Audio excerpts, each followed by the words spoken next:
You never missed a note. Hey, it worked out, didn't it?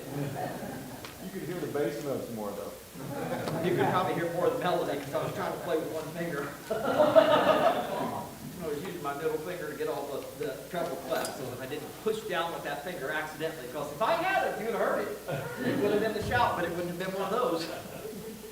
Well, we are continuing on in our look at Esther chapter 8. Specifically, as we've talked about this section, that the scenes are switching over. We've got Mordecai, we've got Esther, we've got the king, Haman's dead, and there's a lot of things going on. And we called this section Changing the Unchangeable, specifically because of the edict that Ahasuerus, Xerxes made was irrevocable. You can't change it. So, what do you do when something can't be changed? Well, trust in somebody who can change whatever. Trust in a God who knows how to stay within the realm of law, stay within the realm of law of the land, and yet accomplish protection for his people. Really kind of interesting when we looked at it, all that goes into it. We're kind of part of the way into this section, but let's pick it up at verse 4. It's kind of about where we left off a little bit. Remember, we're talking about 100 million people, approximately, the men in the empire. Somewhere around 15 million Jews would be a good guess of how many. They're spread across throughout the region. Now, we have done a lot of pontificating as we've been working our way through this of how much Jewishness remained. Well, I'm going to hope if we get to it tonight, you'll find out that more of it remained than what we may have thought. And I'll show you why we think that. Let's pick it up. The king extends the golden scepter to Esther. So Esther arose and stood before the king. Okay, she falls at his feet. She's weeping.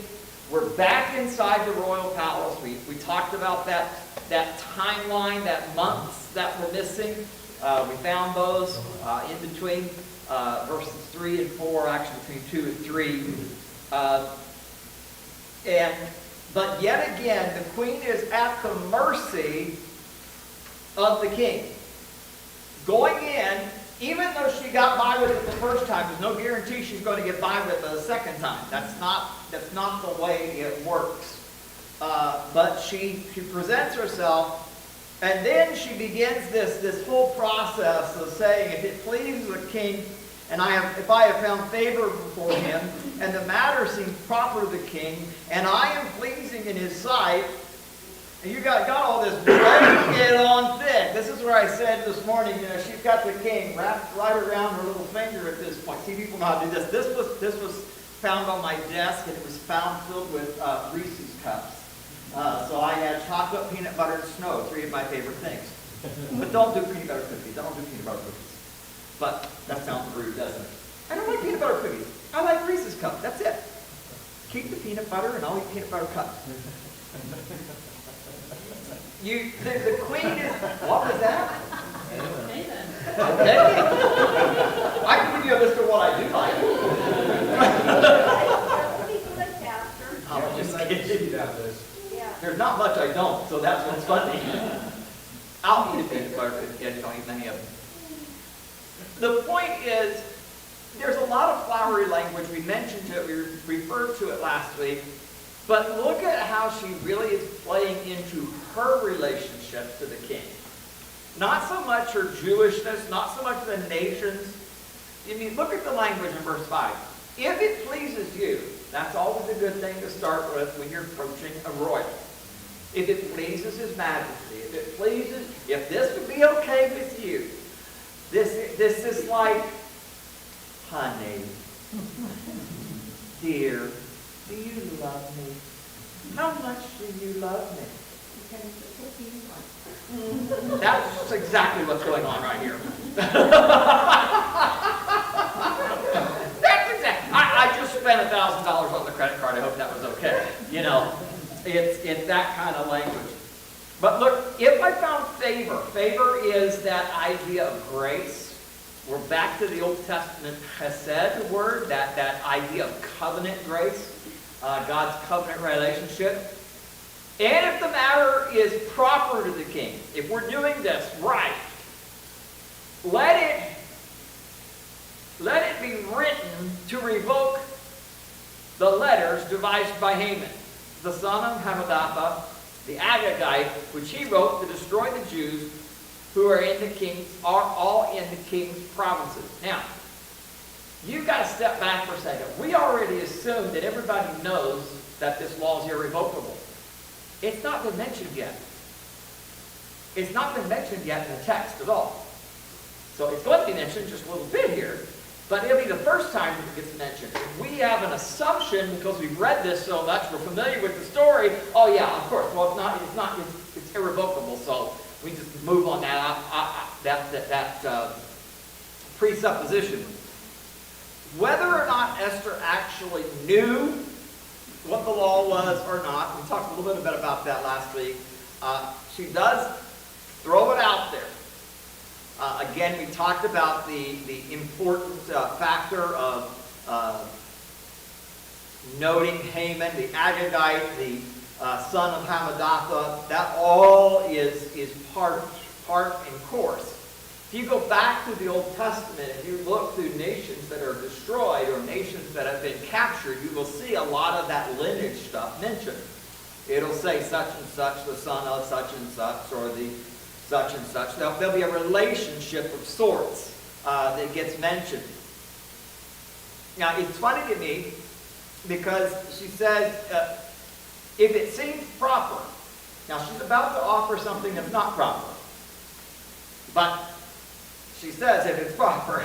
Again, masterful language, smart lady. And then verse 6, we get into, for how can I endure the calamity, the shaking, the cruelty which will befall my people, and how can I endure to see the destruction of my kindred? One thing that I noticed, again, that jumped back out to me that's missing, kind of from both verses 5 and 6. What's missing? Stands out to you that's missing? She didn't say, and myself. Yeah, she never brought herself into this picture. Other than to say, if I found favor in your sight. But when she's listing out all of the problems, how can I endure the calamity that's going to fall on me and my people? Or how can I endure to see the destruction of me and my kindred? It's outward focused. It's outward focused. So in order to save the Jewish people from destruction, she has to use pretty much a similar negotiating practice that she'd already used before. It is very intelligent. It is emotional, but it doesn't lose its, can I use the word judicial punch? It's got that force of wall in how she's saying it. It's not, oh, I love you, I love you, I love you, don't you love me? But they're in amongst all of that. If I found favor, if I found grace in your sight, and if I pleased you, and all these things, there is woven a very careful, deliberate political, judicial argument that the king has to deal with. Remember, this is not a banquet hall where Xerxes and Esther are alone. This is a big hall with servants and guards and all kinds of people that would have been present to witness this exchange. Now, what people thought about the Jews at this point as a whole, we don't know. We could make an assumption, since they were willing to go along with Haman's plan, they had some kind of animosity towards the Jewish people. But I mean, if you go back through the history of the Persians, they were always capturing some group of people and bringing them captive and wiping a few people out. And that was just kind of part of the course, throughout the empire. Now, as we pointed out before, Xerxes has not been as prominent of a king in that way as his predecessors were. He was kind of the guy that came in and maintained everything. He wasn't the guy that grew the kingdom more. But all that aside, the earlier discussion Mordecai's not there for, but this discussion Mordecai would have been there for. Okay, so we've watched all of this happen. It's, you got to think about what's going through the king's mind in this moment with everything that has come. Last week we talked about Chippy the parakeet and everything that they've gone through. But think it from the king's perspective. He's been lied to, he's been tricked, he's been coerced. Everything that a king shouldn't let happen to him, he's let happen to him. And so what's going on in his mind as he's listening to this request? Is he going, well, maybe I can save some face here somehow. Maybe I can, is there a way that because the law is law. Again, we know that because of what's going to come out, but he knew that because of what the history of the Persian Empire has been. And it's interesting just how, even in her word choice, do you notice that the word law is not mentioned anywhere in her plea? It was a law because it received the Persian seal, so Haman's edict was a law at that point. But she doesn't use it. She does put blame on Haman, which I think is, again, also very strategic, because whose fault does it really get on? Well, whose ring went on it? This is really Xerxes' fault that this happened. But she doesn't say, hey, babe, you got duped. It was your ring on there. You got to fix this. She doesn't say that. She says Haman did all this. Now, Haman was the architect of the scheme. Haman was the one that presented it. At about this point, you got to wonder if Xerxes is beginning to go, you know, getting all this advice from other people is not going real good for me. Maybe I should start thinking for myself. Because all along, he's been letting other people give him advice. From the very beginning of the books, he's been getting advice from other people. And it's not gone well for him so far on that. Her words are poetic. We don't catch it as clearly. It's interesting that there is some parallel language in verse 6 to Song of Solomon, chapter 5. There's a book of the Bible I don't think I'll ever preach on. I just don't know how I would do it in a mixed audience. I just don't know how I could do it. Because it's not exactly G-rated. Let's just put it that way. But why am I bringing that up? Because the language she's choosing has a romantic ploy to it. There is some romantic question. And it's kind of like, you know, honey, how am I supposed to enjoy it? How can I live through this? What am I supposed to do if this happens? Tell me. It's this. How am I? It's not, what am I going to do if I get killed? How am I going to survive if my people do get killed? How is this going to work? Esther couldn't do everything, but she decided she could do something, and she did what she could do. So, ultimately, it is Esther interceding before the throne that saved the people of Israel from slaughter. She never asked anything for herself, though she is displaying a very humble heart. It's interesting, if you go back and you start looking through the Old Testament, how many different settings, how many different people where someone interceded on behalf of the Jews. Someone prayed on behalf of the Jews. When Israel sinned, in Exodus chapter 32, Moses met God on the mountain, and Moses intercedes on their behalf. He was even willing for God to blot him out, if that's what it took, to save the nation. He was desperate. Paul said that he was willing to be accursed from Christ who would help save the unbelievers in Israel in Romans chapter 9. Mount Carmel, Elijah prayed for who? Disobedient Israel. Interceded on behalf. Nehemiah prayed for the Jews in Jerusalem. Nehemiah chapter 1. Ezra chapter 9, he wept and prayed, asked God to help. Daniel humbled himself and fasted and prayed that he might understand what is God's plan for Israel. And we could just keep walking over and over again, where there has been an intercessor on behalf of the people of Israel, and it was usually while they were disobedient. It was usually while they weren't walking right. Somebody loved them enough to pray for them. There's a lesson to be learned right there. You know, there's a lot of people out there that you may run into that you don't like, but what if you're the only person that will intercede on their behalf? What if you are that person? You'll never know, but it is important to keep our minds focused and to be reminded the power of prayer, the power of intercession. Psalm 22, verse 6 should be a verse that you've probably heard quoted.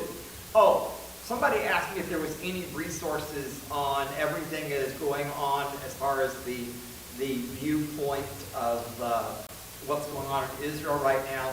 It's about a 7-minute video. Greg Laurie does it. I don't agree with everything that Greg says, but he did a pretty good job on evaluating the Israeli thing with Gog and Magog, and he does a good job saying, we don't know for sure, but these pieces are lining up. So there is that video, and he does a good job with it, because I'm not going to take time to teach on it right now. But Psalm 122, verse 6 has been quoted a lot. Anybody know what it talks about? You can guess from what I just said, probably. What's that? No. Well, sort of. It is the passage to pray for the peace of Jerusalem. That's the command, the challenge. At the end of that plea is that they will prosper who love Him, who love Yahweh. It's interesting for us to wrap our brains around this, and I didn't say it, and I had to mull it over a few times, so I'm going to read it and let you sit with it for a second, and then you can argue with him for a minute. I'm not going to tell you who it is until after you argue. Because sometimes people hear a name and they just, oh, that's them people. Oh, he's a big guy. There can be no peace in this world until there is peace in Jerusalem. And there can be no peace in Jerusalem unless God's people obey this command and pray, thy kingdom come.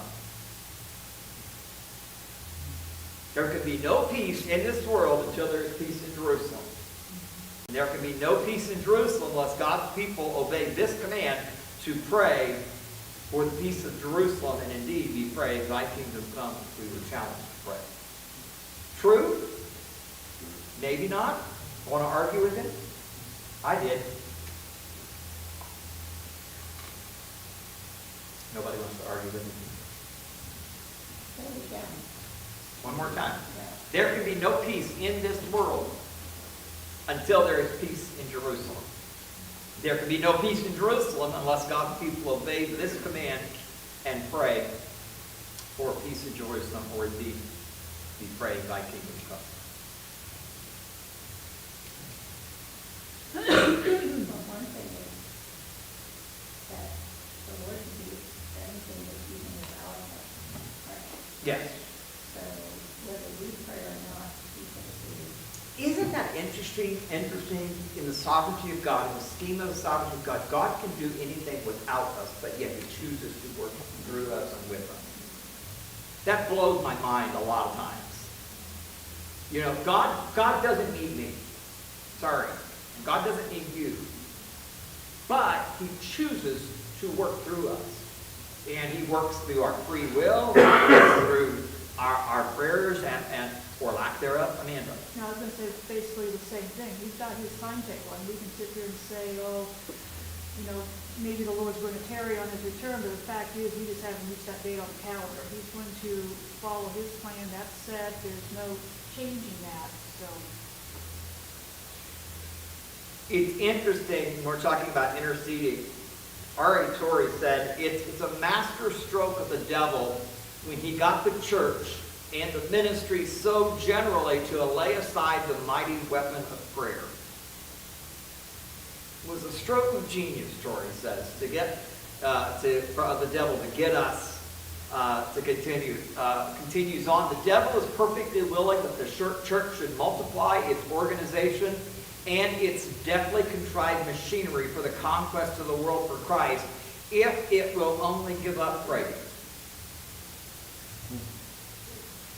See, and I really, you get a chance to read, there's a lot, Tori's written a lot on this topic of prayer. There's a lot in there, and it's some good stuff. But basically, Warren Wiersbe, who said that quote, by the way, earlier, Esther's example is kind of encouraging us to go to God's throne and to intercede on behalf of sometimes the impossible. To intercede when everything looks like, well, there's just not much I can do about this, so what do I do? I mean, it's going to happen the way it's going to happen, so why should I pray about it? Because God uses the prayers of his people. It's consistent all throughout Scripture.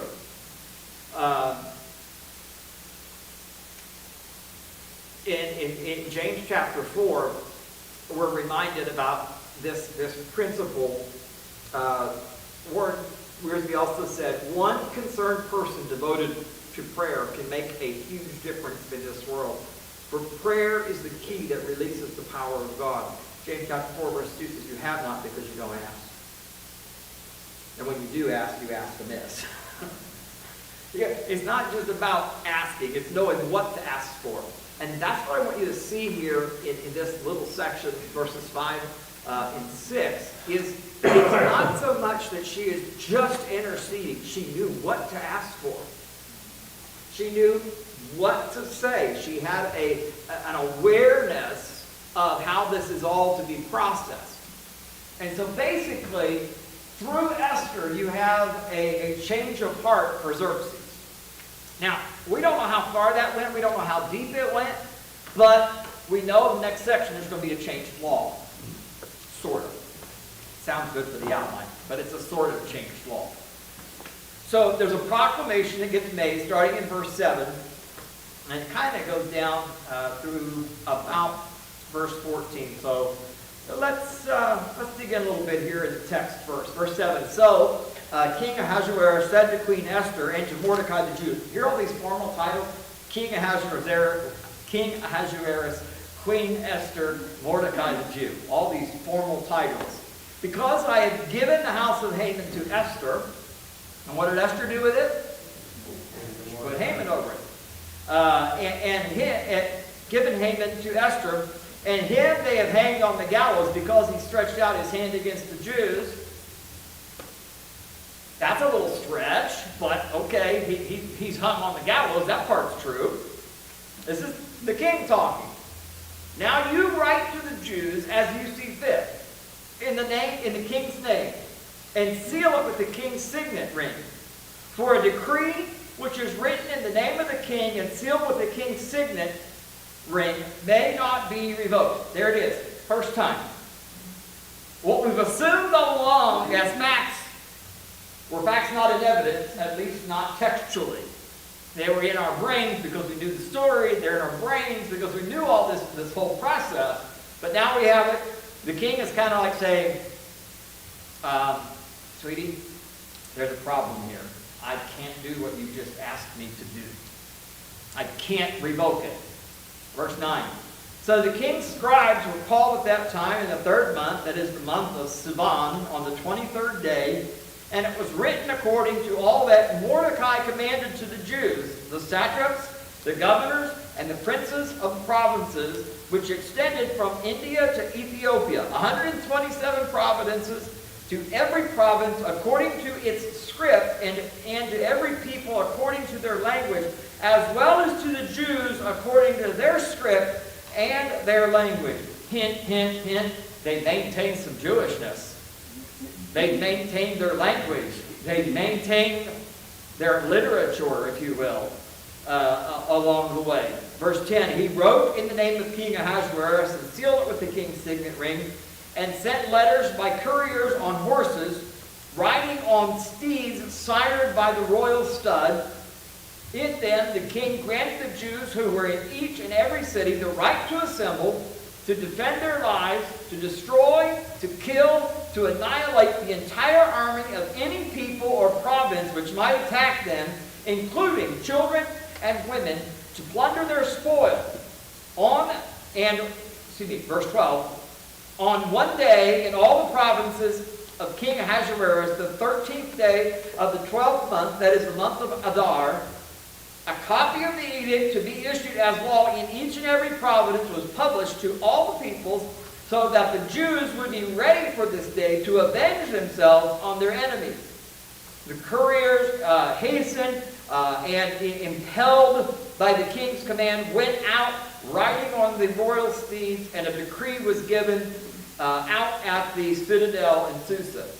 Now that's a mouthful of stuff to unpackage for just a minute, so let's do our best. The king is through Mordecai, through Esther, going to allow a new decree, a new law to be given, that the Jews can now defend themselves against those who try to kill them. Now the problem is, if we step back for a second, the king couldn't cancel his edict, and so Esther and Mordecai and the scribes, or whoever we got in this council, have to come up with a pretty strategically worded argument and law of how this is going to happen and who specifically, what specifically. It's so detailed. It doesn't just say, the king says that the Jews can defend themselves. That would have saved us a whole lot of space in our English text, wouldn't it? We would have understood that, but it's so detailed. It's interesting because we are so used to reverse decisions, revoke laws. The Supreme Court can declare some laws unconstitutional just by a vote. You know, we do that all the time. It's part of our American judicial system as a wreck. But you know, we argue in not ever having lived in a monarchy, at least not in our time frame, and really even England's not a monarchy like what would have been back here. I mean, the Queen has some, the king has power, but it's more ceremonial than it is actual. Here it's actual power. This ruler's voice, it almost takes you back to Egypt, where the word of Pharaoh was the word of God, or the gods, because Pharaoh was looked at as a god. That kind of sneaks its way into a lot of these cultures. I mean, in Xerxes' mind, as you're looking through this, and you look at verse 7, it seems like he's saying, I've already taken care of this. You know, I've given you his house. I've given you charge over it. He's on the gallows. He's dead. He's been humiliated. I don't know what else you want me to do. It feels like that. And he says that because they attacked it, he allowed this to happen. It's kind of unclear how giving Esther Haman's estate, or even executing him, was going to alleviate the impending doom. The question that's begged here is, did somehow he just not remember? Is he just doesn't care? Is he so aloof that he doesn't really remember what's at stake here? What the law actually says, what all the details were? Man, my question about the original edict is was that put out, the idea that the general public was to rise up and annihilate Jews, or were they sending out actual groups of soldiers for this? Because I can imagine in some cases, like you were good friends with your neighbor who's a Jew, would you really suddenly want to rise up and kill them? So how many people would really do this? Or in the fact that now Haman's kind of exposed, would some of them have kind of backed off on this anyway? I think to get that answer, if you go back to the original edict and accompany it with this edict and with some history, there would have been, for lack of a better word, little armies in all these different provinces. there would have been some kind of judicial system in each. I mean, remember how big a country we're talking here. You can't control it all from Susa. You can't make sure it happens. How does the king make sure his law is being carried out? He's got to have people that he trusts to carry it out. So there would have been a regimen of some sort, probably in every one of these provinces, that could have been called up to do this. Probably was not the general public, though it would have been allowable under Haman's wording. I think in the original edict, wasn't it to be done on a single day? Yeah. And they made preparations for a year, almost a year later. So I think it was intended to be very well organized. Oh, Not just by the Haman neighbors in the neighborhood. Haman was stupid, but he was also smart. If that makes any sense. I mean, to get what he was trying to get, there was some intelligence going on in what he was asking for and what he was trying to calculate here. But yeah, you've got a very long period of time in which they had to prepare, which could have included, some people have argued that it would have included things like what happened during the Holocaust, where they were making lists of who the Jews were. Who are the Jews in each province? If they were spread out all across this region, remember, they were allowed to go back to Jerusalem, but not everybody did. There would have been pockets all over the place, and they may have done some kind of registry and begun to say, okay, we know who the Jews are, we know what houses we need to level, we know who we need to kill in each area, all around this big, huge conglomerate of Persia. So yeah, it is far-reaching, but in order to wrap it, you got to put both of them together.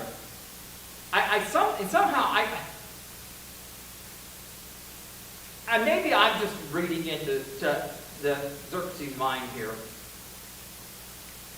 Does it sound like he just doesn't want to be bothered? I feel like he's like, I've already taken care of this. Just go on. Whatever. What more can I do, so to speak? And again, we're not. I mean, he's not the brightest bulb in the box, that's for sure. But still, he had to have some semblance of understanding. It could be that, just like before, he would just rather pass the buck off to somebody else to get them to handle it, to get them to do with it. One commentator wrote, the king's attitude is, don't bother me with the details of running the kingdom. I've got a banquet to go to. Which has been par for course throughout this story. You know, it seems like his mode of operation was to, he'd provide the signet ring and the authority, but he would let others fill in the text of the rules or the edict, and he follows suit in this case also. Right, absolutely. Maybe he thought he botched up the first time around, he's going to leave it for someone else to fix. It's not going to mess up again. Can somebody else take care of this? Could be. Again, when you hear Mordecai the Jew, it's not a derogatory phrase at this point. A lot of times we think that, but think about Ruth. How many times she's referred to as Ruth the Moabitess, even though she's not. She's been redeemed, but she's still called Rahab the prostitute. The moniker stays, but it doesn't necessarily have a negative. But I think that Mordecai's Jewishness is a central issue of the whole story. So I think putting that and using that phrase, very similar to Ruth's moniker, Ruth the Moabitess is the overarching theme, the redemption of this person from Moab. But there's all kinds of labels get used. And it's interesting. It's kind of like, so the king impales Haman for his attempt. But if Xerxes wants to present himself as a protector now of the Jews, even so much better. So it's kind of like, let's play all sides of this field here so I look good in as many people's eyes as possible. But there is more. Now, in verse 8, he says, now you, right? It's literally, it's an emphatic on you. The you is very emphatic in the Hebrew text. It is a plural, so it's including probably most likely Esther and Mordecai at a bare minimum. Could there have been other advisors? Possibly, but probably not at this point. Could have happened, but probably not. But it is at least the two of them. And if you take verses 8 through 17 and you parallel them to chapter 3 through chapter 4, it's kind of almost the same thing except everything's reversed. Everything's just completely flipped on an ear. So this additional decree becomes necessary to counter the initial one, and the Jews are going to destroy their enemies rather than be destroyed by their enemies. Now, the facts that, again, that it is sealed by a human king reminds us, or we probably need to remind ourselves, that human laws do not ever restrict the hands of an almighty God. Human rules and legislations do not restrict his hands. God's laws of justice is above all kings and it's above all human laws. Proverbs chapter 25 and verse 5, remove the wicked from the king's presence and his throne will be established through righteousness. Get rid of him. So just as Xerxes has handed over the Jews to Haman and his murderous plot, he's now placed the future in the hands of Mordecai. The king sort of absolves himself in the whole situation, and he kind of steps back and lets them push us out. And both the king, Mordecai, and Esther all understood that if the seal was affixed to it, it would be equal in power to Haman. Now, you got to keep that in mind. It is equal in power and authority to Haman. It's not greater than because it's the queen. No, whose ring goes on this? The king's signet. So it's an equal, and it's almost though Xerxes says, whatever you decide to do is fine. I'll put my ring on it. Put my ring on it and call it good. Again, not always the brightest bulb in the box. But this idea, verses 9 to 14, it's in the third month, the Hebrew month of Sivan. Remember the Hebrew calendar, the lunar calendar. So June, July. Okay? We're talking somewhere around 474-ish. It's about a little over 2 months after Haman's decree. And therefore the Jews may have had somewhere around 8 months to get ready for the next thing. Some people think it was about 9 months. I think it's probably a little closer to 8. Up to the 13th day of the 12th month, which is the date that Haman chose by casting off. Now, during all this time period, would some of these Jews, especially on the borders, be trying to make their escape? Oh, I think so. I think there were people trying to figure out how do I get out. But again, we're talking the vastness of this empire. I just don't know where they would go. If you were an outlying region, maybe, if you were out in one of the, the border territories, so to speak, I could think, might be trying to skip out. But I'm not sure about what the legal ramifications of that. Now, there are some commentators that make a pretty big deal that the second decree is actually issued 70 days after the first decree. Okay, if you're into numerology, know anything about numerology, when it comes to it's 770, all in our ideas of completion or perfection. So that idea, but you have to infer that into the story. That's not in the text. That's not in the text. I don't know. I don't have any scripture to back it up. If it was me, and I know that when the first decree went up, I was drunk and all this stuff, and now I'm showing a lot more compassion for my wife. I'm listening to what she has to say. I'm starting to get a little bit more involved with what's going on. I think at this time, he knows exactly what the first decree was, and he is probably giving him some type of input. I can't take it away, but we can do something that would nullify that one and save your people. I just feel as though he's having a I lot mean, more compassion to It's a possibility, and you're right, we don't have any textual information to that, but, yeah, I mean, yeah, it's not beyond the realm of possibility. The king gives some hints, maybe even not directly, maybe through somebody in his council, like, hey, tip them off, maybe do this, and maybe they should try that. And, I mean, that would be very up his alley. Directly handling it's not really one of his best suits. So we get into verse 9, and it really puts this story in its historical context and reveals this whole procedure.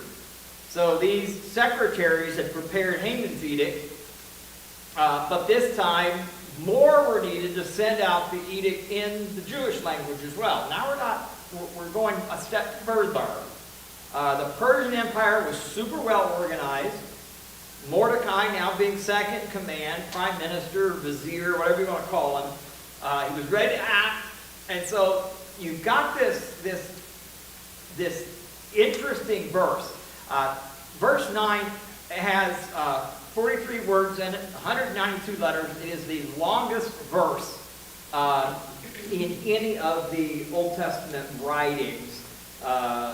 This would include poetical books like Psalm, Proverbs, Job, Song of Solomon, Ruth, Lamentations, Ezekiel, Daniel, Ezra, Nehemiah, Kings and Chronicles, First, Second Kings, First, Second Chronicles.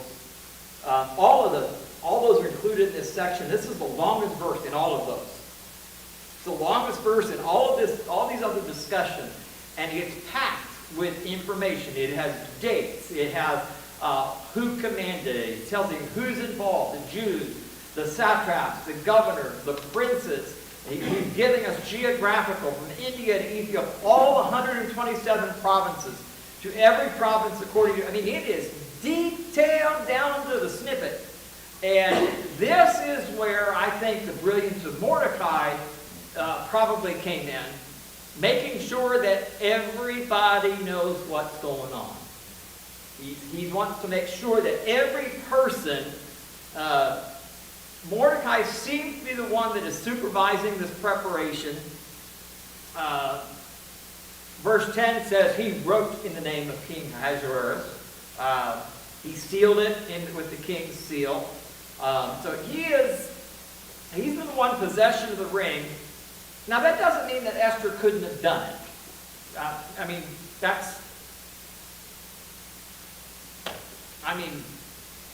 It's happened before.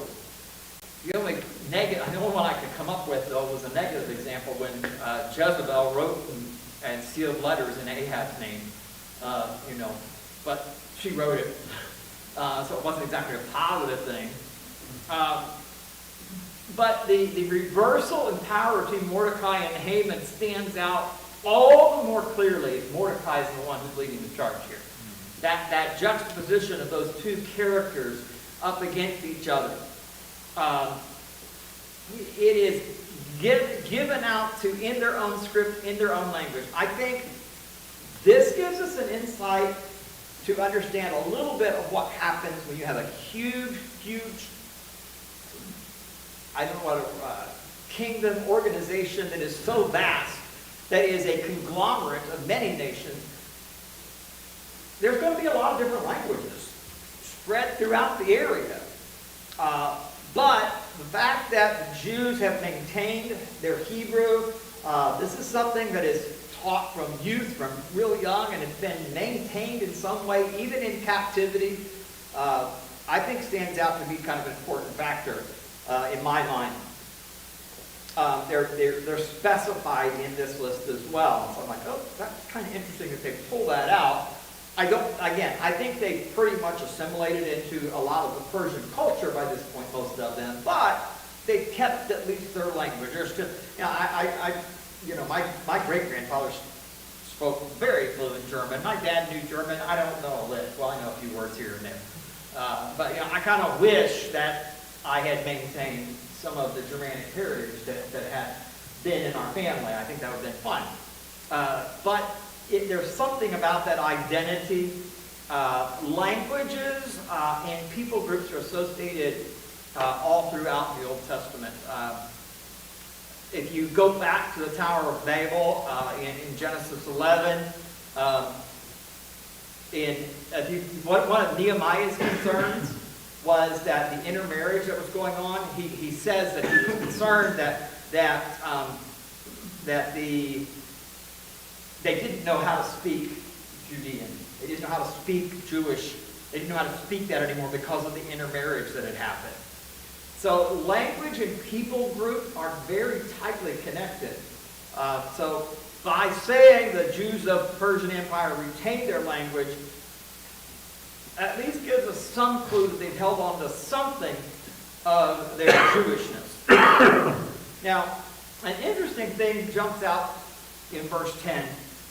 I'm not going to break all the details down in the mapping and all of verse 9. It's just a lot of just really specific details. It is cool. I looked at it and tried to figure it all out the best that I could. But it's kind of at the deep dive. Verse 10, he says he writes to the king, he seals it with his ring, and he sent the letters by couriers on horses, but we get some specifics. Horses riding on steeds sired by the royal stud. Now, who got led around town by a royal steed just a little bit before? So we've got this motif coming back through here. The language here indicates, according to historians, that these were a specific breed that were bred from the royal king's line of horses, specifically for speed. That was what they were there for. They were bred for speed to deliver. Remember how far they've got to make it. I mean, this is a huge, huge, huge region. It's what's the Old West? Pony Express.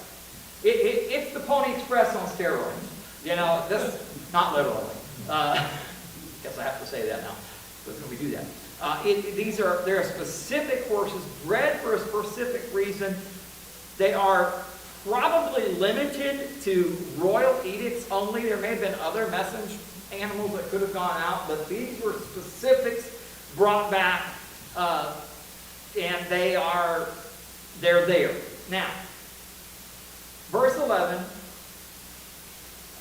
the king grants the Jews who were in each city the right to assemble and defend their lives, to destroy, to kill, to annihilate the entire army of any people or province which might attack them, including children and women, and to plunder their spoil. I want to show you something here which is kind of interesting. Somebody have NIV? Read verse 11. The king's edict granted the Jews in every city the right to assemble and protect themselves, to destroy, kill, and annihilate any armed force of any nationality or province that might attack them and their women and children, and to plunder the properties of their enemies. We've got a little difference. The NIV connects women and children with the Jews being attacked, and doesn't necessarily insinuate or connect that the Jews killed women and children. That's a stretch. It's a stretch for me. If you go back and you read chapter 3, you'll see there's a similarity of wording to the decrees. Mordecai used official language of the government because these were legal documents. They had to be expressed. This language might have seemed strange to outsiders. Without it, we probably would have some confusion. You can't write a law the way you write a poem or even a recipe. Have you ever been given a recipe by somebody? Don't ever ask me for a recipe. I have them, but it won't be what I cook. Because you ask me, what did you put in that? Well, I put some of this, and some of this, and some of that. Well, how much did you put? A smidge, a pinch, I don't know, half of something. What I could find laying on the counter when I needed it. There's a lot of interpretations that go on, but this couldn't be that way. It has to be very, very, very specific. I want to pause for our final moments this this evening and ask this question. Because people in the world ask this question. Is it really ethical or godlike for Mordecai to give the Jews the authority to kill and to plunder? Well, I think the way it's written is very clever, because they weren't to attack them just to attack them. It was a defensive operation to start with. But then if they were attacked, you know, if the enemy brought a knife to the fight, they could bring a nuclear weapon and wipe everybody. Maybe. What happened to turn the other cheek? No, there's no turning the other cheek. I think the idea is to completely counter it for those that now who are, I suppose, they ordered or going out thinking that they're going to make out plundering the cities. Now they got to figure, well, now I'm going to risk not only maybe my life in this, but my wife and kids here, and possibly lose my property over this. Maybe I'm not going to engage in this. So I don't know if it's so much to, you know, have some big, you know, war bloodshed here, but to try to prevent it from happening. Yeah, when we get into chapter 9, you'll see the numbers. We'll talk about how the numbers lay out versus what they could have been. But you're going to have people say to you, how can you serve a God who tells them to wipe out children and women? How can you think that this God is right?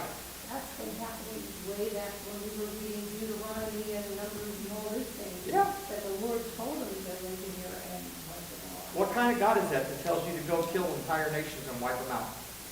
Kill their kids. Kill the women. The God that knows that these people are set in their ways and will not be turned. And we know that the children will be with them. Okay. Babies, you know, be with them.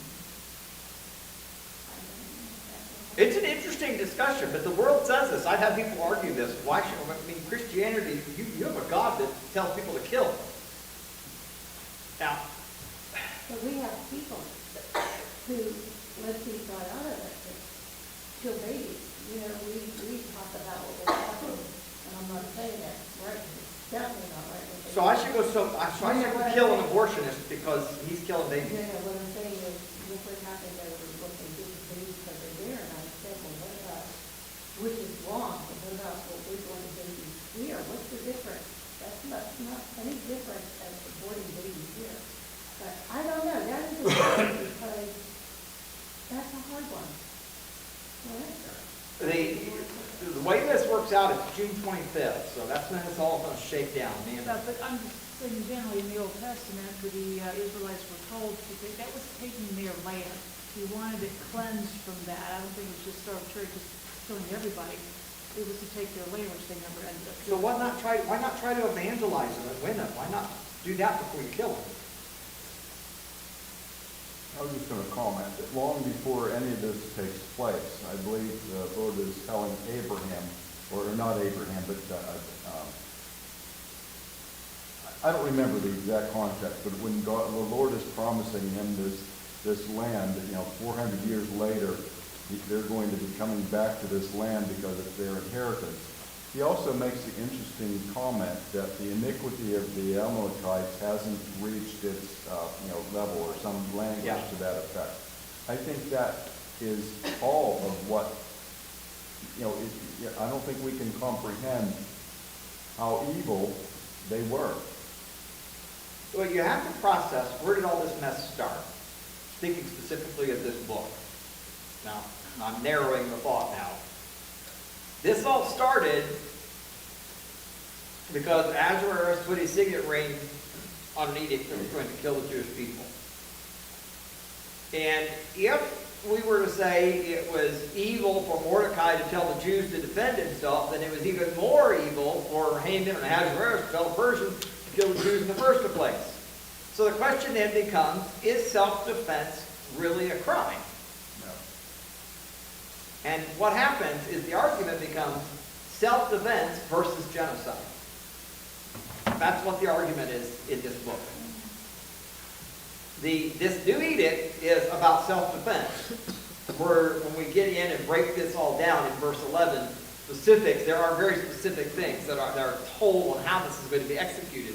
But the other side of the coin is genocide. They were to wipe the Jews out, to destroy them as an entire people group.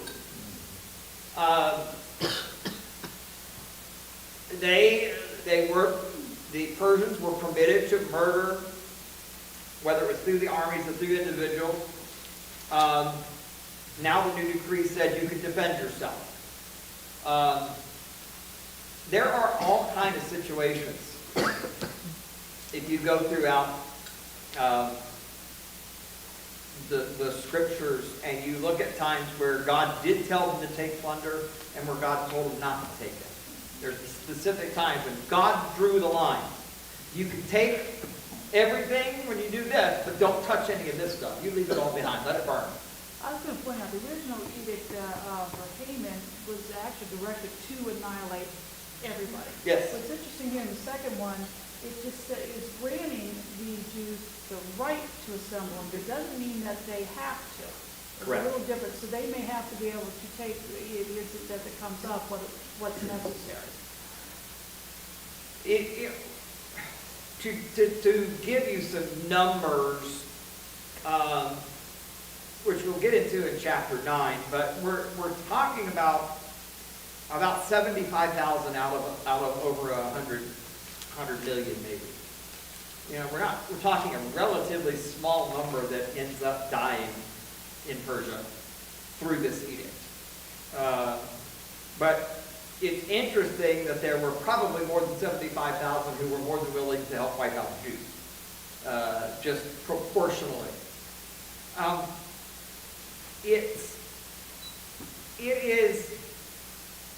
It takes us back to Genesis chapter 12. I will bless those who bless you. I will curse those who curse you, and you, all nations of the earth. Taking care of Israel has saved the United States net for a long time, as far as I'm concerned. And everybody agrees with that, but whenever our government starts doing crazy things that are kind of turning their back on Israel, it makes me really, really, really nervous. Because I think that's part of why we have been protected all of these years. Our support for Israel, our protection for Israel, our standing with Israel has been part of the blessing. In Genesis chapter 27, when Isaac blesses Jacob, he says, "Cursed be everyone that curses you, and blessed be everyone that blesses you." This principle sticks out. God promises Moses in Exodus 23, "I will be an enemy to your enemies, and I will be an adversary to your adversaries." Famous quote from Dr. J. Vernon McGee: "The Jew has attended the funeral service of every nation who has tried to exterminate him up to this point." There's truth. There's some real truth to that. But the understanding, how many of you are familiar with the phrase the just war principle? Have you ever heard the just war principle? It is a man-made concoction, okay? We've got to understand that. But it's a theory that is kind of designed to be moral principles, to give guidelines to relevant warfare in certain circumstances. How do you do this? And when can you do what can you do? It is not necessarily a Christian or biblical thing, though it gets applied heavily to biblical standards. The just war theory, the just war principle, is one that supersedes and goes beyond. There's actually versions that were part of the Greek and Roman civilizations and some of their things. It stands in opposition to, if I could say it this way, pagan ideas of wars or secular ideas where there is no God, an atheistic approach to wars. And there are tons of things wrapped up in it, but I printed some of it so I could remember them all, because I don't remember them all because I don't study all of this enough. So there are 5 main requirements for what they call a just war. Okay? A just war has to be declared by a legitimate government. So it can't happen by a group of vigilantes. It has to be from a legitimate government. That's one. A just war has to be an act of last resort, not a first measure. So it can't be, oh, we charge. Right? That's the first action we take. Go to war. A just war is fought for a just cause. That gets a little wishy-washy, because who decides what a just cause is? Ask Hamas what a just cause is right now, according to them. A just war seeks prudent goals. It has attainable goals. It is not bloodshed for the sake of bloodshed. It's for the sake of doing something positive, if I can say it that way. Again, very subjective. A just war uses moral means. There are limits to what you can do within just war. How you handle prisoners of war, how you deal with families, how you deal with all of these people.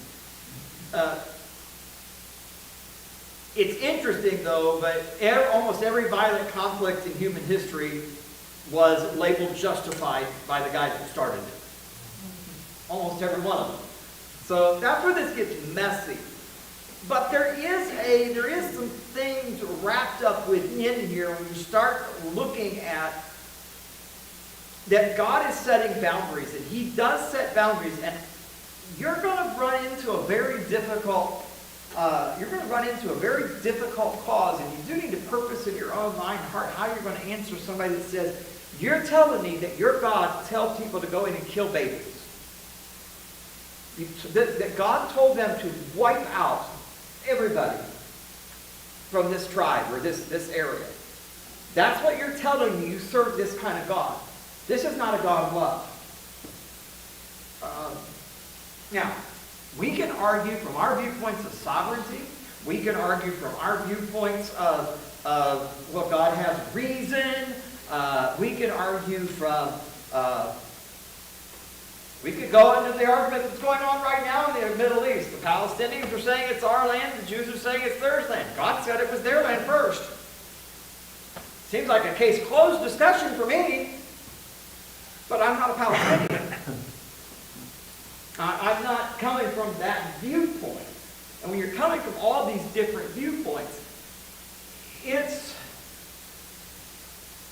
one of the perplexities of understanding how God has operated down through the centuries, the ages, if you will. Virtually every time that God has made a decree of judgment, it was based on righteousness, His holiness, His standards. It was limited and guided. The boundaries were pretty clearly set what they could and couldn't do in each setting. Some were everything. Kill the cows, kill the pigs, kill the kids, kill everything. It was there. There were other times when it wasn't that way. There were specific parameters for everything. So God has set, even in this verse, we've got, in verse 11, we've got all the boundaries of what the Jews could and could not do in this particular setting. It's a difficult thing for us to understand both God's covenant relationship with Israel and God's grace covenant with us now. It's hard to embrace both of those things. It's hard to get your brain wrapped around that. Eventually, Israel's going to get in on this grace covenant thing, too. They're going to understand that. But look what they're going to have to go through to get that. It's going to be a pretty horrendous thing that's going to get them to that point. There are legitimate times when you're going to read something and you're going to go, I just cannot figure this out. And I don't think that's a horrible thing to just say, I can't figure it out. But try to come to some conclusions in your mind, because these questions get asked all the time. It's a fair game argument that I've had multiple times down through the years of talking to people. What about God telling people to wipe out all these, just wipe out everything? What do you think about all that?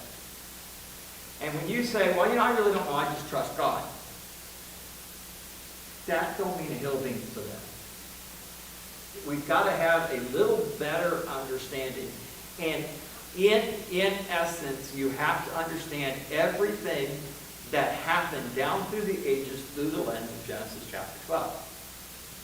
Has to go back to the Abrahamic covenant. It goes back to the covenant that God made with Abraham, and it is through that covenant that there have been times that God has wiped out nations using human forces for the sake of keeping that covenant, for the sake of blessing those who bless Israel and cursing those who curse it. It is a consistent principle all the way through. You say, well, what's happening right now? Why isn't God sweeping in?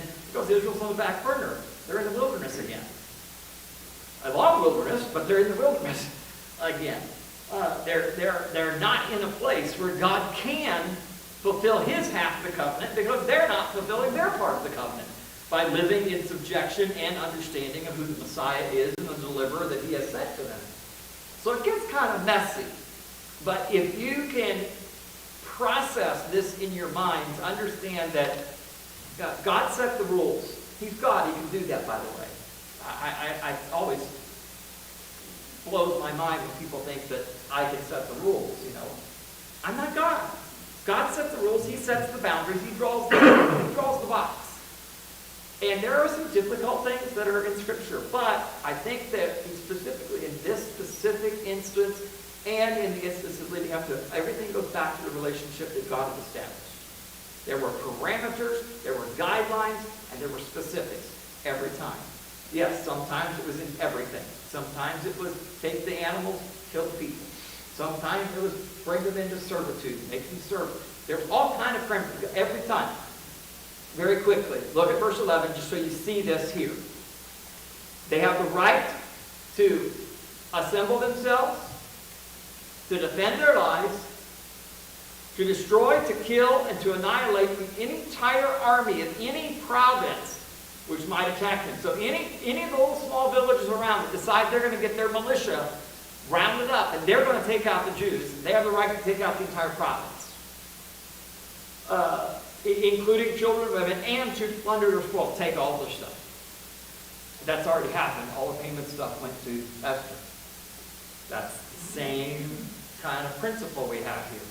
But you see how specific this is worded. It's carefully worded. There are boxes. There are lines to check. You can't just say, okay, I'm Jewish, let's wipe out all the Persians. Because that doesn't happen. There's not a Jewish overthrowing of the Persian government because of what happens here. Jews do rise up in standing, but it's not a change in authority, if you will, practical authority that the Jews will have in the land. When we wrap this out, it's actually relatively a small number of people. And I don't know, I will talk about this next week. I don't know if people went, I don't want anything to do with this. I didn't want to do it in the first place. I don't know what was going on in the first edict. I don't know if they were saying, well, wait a second, we thought they couldn't defend themselves. It's going to be easy. I don't want to fight. I thought you were going to stab a bunch of people and they were going to die. I don't know what was going through their head. Would it actually be almost obvious to the people when they compare the first with the second, that maybe the king has changed his mind and this is the way to do it? Well, I think so. I think it would have been obvious. Or participating in They would never have, they could never have embraced that the king changed his mind. Technically, he wasn't allowed to. But, yeah, he changed his mind. Just as you see stories like this, understand something. God is doing stuff on such a scale that we cannot wrap our brains around it. The pieces that God is moving around, the people groups that God is moving around, and the puzzle pieces that are set up for the ultimate days of final redemption. Everybody wants to know when Jesus is coming back. I just believe it's soon. Absolutely, I believe it's soon. I pray, even so come for Jesus. I pray it every day. I get up every day and say, this would be a good day for the Lord to come again. I live that way the best that I can, but I understand that God is doing something, and He's working with somebody that I don't even know their name. But He's working with them because He's got something He needs to accomplish in them before all these. And He's doing that on a global scale. That He works, yes, through nations, yes, through rulers. God sets up kings and brings them down. Yes, the pieces are all moving around. But understand that it goes down to the very individual that God works with. The very individual that God works with. I mean, look what happened to Nebuchadnezzar after he got out of the barnyard. Oh, there is a God. Oops, missed it. But how did he get there? Through an individual encounter. And that's what's going on here. And I don't want to get so bogged down in all these details that we miss something that could we make an argument that God, in His great mercy, is extending an opportunity for Ahasuerus to make this right. It's a mercy moment. You really blew it, buddy, but let me help you clean this mess up that you created. I mean, how often does God do that for us? Helps us clean up messes that we created. So don't miss that. It's a really, really cool thing when we see unwrapping in this section. We'll probably, I don't know, see if we can't pick up the pace just a little bit going through the rest of chapter 8 and into chapter 9 because there's just a lot of details. You're going to read a lot of factual things. Read ahead. Yes, read ahead. You got questions? Ask them, because I don't want to blow away something that you want to talk about. But I also don't want to get so bogged down in all the numbers that we're like. I was thinking about the horses too, because using the word horses, when you see one of those royal horses coming into your town, you know it's really important. That's like when you see the black limousine come up again in presence, and it's something really important. So. Yeah. Well, we used to think now with black SUVs with their windows darkened out, I just duck. Never know what's going to happen these days. Let me pray for us. God, thanks so much for this day. Thank you that you are in control. God, forgive us. We want to be in charge. We want to be in control. We want to know everything. We want to understand everything from our perspective. God, help us to trust you. Help us to lean into you for understanding. May we see that you were guiding Mordecai's hand as he wrote these words. You were giving the specifics, details to Mordecai so that they would be written down in accordance with your plan. Help us to not mistake how you are at work, even in the things we can't see or comprehend. There's a lot of times that we don't know. But God, we just want to continue to say, we trust you, we believe you, we hold on to you because you're the only thing that has been consistent and faithful and never changes. You have been the same, and we can trust in you. Help us to lean into that truth even as we go into this week. Should you tarry your return, bring us back together so we can celebrate who you are and all that you're doing in our lives once again. Thank you. In Jesus' name, amen.